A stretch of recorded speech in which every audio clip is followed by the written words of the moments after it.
Meeting का मकसद स्पष्ट था कि फ़िलिस्तीन के आंदोलन को हम जैसे साथी जो काफ़ी सालों से सदियों से सपोर्ट कर रहे हैं, और एक उम्मीद की किरण है ईरान का जो अभी एक्शन हुआ है, और वो एक्शन नहीं है एक्चुअली, वो एक रिटेलिएशन था जो इजराइल ने हमला किया था ईरानियन कॉन्सुलेट पे दमास्कस में, उसका उत्तर ईरान ने दिया। और वो ईरान के उत्तर देने के बाद ये देखा कि ना अमेरिका की हिम्मत है उसको जवाब देने की, ना इजराइल की अभी तक कुछ हिम्मत है उसकी जवाब देने की। जो हम लोग ने अभी तक अमेरिका और इजराइल को जाना है कि अगर उस पर कोई गलती से हमला कर लिया, वैसे वो कोई गलती हमला नहीं करता, पहले ये लोग ही हमला करते हैं, मगर ईरान के जवाब के बाद भी इजराइल अभी तक जवाब नहीं दे पाया, और अमेरिका इस पूरे युद्ध में एंट्री मारने के लिए तैयार है।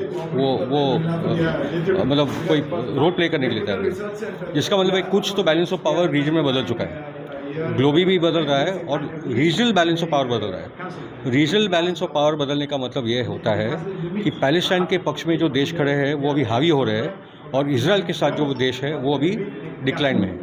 अभी भी खाई है, मगर वो खाई अभी बहुत तेज़ी से बढ़ती जा रही है, क्योंकि यही फोर्सेस है जो नेटो कंट्रीज़ है जो रशिया के सामने वहाँ हार रहे हैं। यहाँ मिडल ईस्ट में एक छोटे से गाज़ा को, जहाँ 23 लाख की आबादी है, पूरे के पूरे हिरोशिमा नागासाकी जैसे बम उन्होंने डाल दिए 6 महीने में, उसके बाद भी गाज़ा को हरा नहीं पाए। वहाँ लोग अभी भी सरेंडर करने के लिए तैयार नहीं है, और पूरी दुनिया आज फिलिस्तीनियों के साथ है। अमेरिका, ब्रिटेन, फ्रांस, जर्मनी पूरे को पूरा आइसोलेशन है। इजराइल आइसोलेटेड है, डीपली डिवाइडेड है। वो कॉन्टेक्स्ट में आज ये जो मीटिंग हुई कि ईरान के रोल को हम लोग अप्रिशिएट करते हैं, हम ईरान के साथ खड़े हैं, और पैलेस्टाइन की आज़ादी के लिए पूरी दुनिया और भारत के लोग साथ हैं। अगर इजराइल हमला करता है ईरान के ऊपर, युद्ध बढ़ता है, तो इसका परिणाम क्या होगा? परिणाम यही होगा कि ईरान का भी इजराइल हमला करेगा, तो ईरान ने बोला अभी मैं 12 घंटे और 72 घंटे और 12 दिन नहीं ठहरने वाला। अगर वहाँ से एयरक्राफ्ट निकले, मिसाइल निकले, तो तुरंत सेकंड्स में मेरा हमला चालू हो जाएगा। ईरान हमला करेगा, इजराइल ने हमला किया तो ईरान से हमला होगा, हिजबुल्लाह से हमला होगा, सीरिया में गोलान इस पर जो अभी काम चल रहा है वो कार्रवाई आगे बढ़ेगी, इराकी मिलिशियाज, येमनी मिलिशियाज, ये पूरे के पूरे सब आने वाले हैं, और वर्ल्ड वॉर की ही तरफ बढ़ रहे हैं। एक पॉलिटिकल सोल्यूशन आज भी अमेरिका चाहे तो करे, मगर अमेरिका करना नहीं चाहता। रशिया की फ्रिगेट वहाँ खड़ी है, रशिया की एक वॉरशिप वहाँ है जहाँ खिंजल मिसाइल है, तो जैसे अमेरिकन एयरक्राफ्ट कैरियर वैसे रशियन वॉरशिप भी आके खड़ी है। तो ईरान अकेला नहीं है, ईरान, चाइना और रशिया उसके साथ खड़े हैं। यहाँ की पूरी जो एक्सिस ऑफ रेजिस्टेंस है, Lebanon, Syria, Iraq, Iran, Lebanon, ये सब साथ में खड़े हैं। ग्लोबल और रीजनल पावर्स दोनों साइड पे भी बढ़ चुके हैं, और अगर वॉर होती है तो इजराइल इसमें नहीं बचेगा। एज इट इज़ हम लोग देख रहे हैं कि रोज़ इजराइल के एयरपोर्ट पे लाइन लगी है हवाई जहाज में भागने की, क्योंकि जो इजराइल का जो एक लॉजिक था कि इजराइल बना था यहूदियों को सुरक्षा देने के लिए, अगर वो ही नहीं सुरक्षा दे पाएगा तो इजराइल का मतलब क्या है? तो लोग तो निकल बल भागना शुरू हुए। मीटिंग के जो मकसद ये था कि हमको एक पैगाम देना चाह रहा था, ईरान ने जो इक़दाम किया है उसको सराहना था। सबसे पहली बात है, पिछले 75 साल से इसराइल ने वहाँ की ज़िंदगी उनकी अजीरन करके रख दिया गया था। पिछले 6 महीने में 40,000 लोगों का कत्लेआम किया गया है।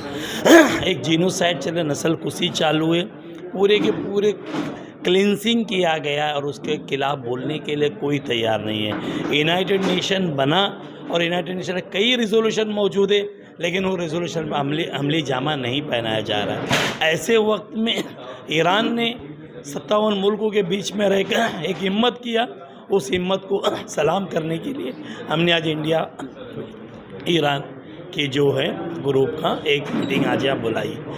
उसके अंदर हमारे काउंसिल जनरल यहाँ आए हुए हैं। We appreciate the initiative of the Indo-Iranian friendship group to organizing this event. It shows what I saw here. It was showing solidarity of people from different kind of thinking to the Palestinian people.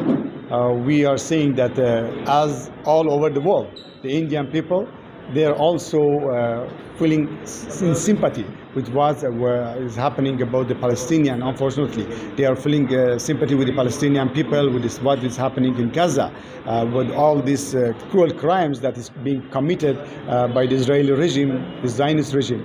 This shows that all these people are against this cruelty. Today morning, rumor expanding everywhere that the Israelis attack Isfahan and other areas of this. What is the actual- We are also still receiving some information. We hope to have very clear picture about this issue. But as based on the information that we have received right now, there has been some small flyers, some quadcopters maybe getting close to some of our military bases, but all of them have been intercepted and shut down by our defense system. तो अल्लाह In this position, what is your suggestion about the democratic countries which they are not taking any step or not giving any statement or openly attacking Israel? What I can say, of course, with due respect to the policy and to the decision of the Indian government, we are not in a position to intervene to the domestic issues of the India. But what we know is that India has a great and positive reputation of defending the cause of Palestinian and the Palestinian people.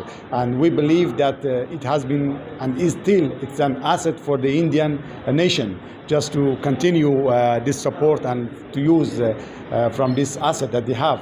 For many decades, they were among the front runner in defending the Palestinian people. So, what is your suggestion to different democracies across the world, those who talk peace, but in our current scenario, there isn't much to say? What we can say that many of the countries, especially in the Western Hemisphere, they were just claiming to be democratic countries. But how is it possible to claim to be a democracy and close your eyes to ethnic cleansing, to a genocide, to a live Holocaust being done against the Palestinian people during the last 6 months? I think what was done in the last 6 months and what the position that we are receiving and we are seeing from the Western countries, it shows their double standards very clearly. I think they are not in a position to claim to talk about the human rights, to claim to talk about the democratic. How you can think to be a democratic country to speak about the human rights and tell nothing, and not only tell nothing, but support this occupying regime that is doing that by all international measure. They are doing an ethnic cleansing. They are doing a genocide. How it's possible just to claim to be a democratic, to claim to be a defender of human rights, and don't say anything to such a regime, but also to support them. But whatever you can do politically in the United Nations and other, economically and militarily, and also by intelligence. Thank you, sir. Thank you.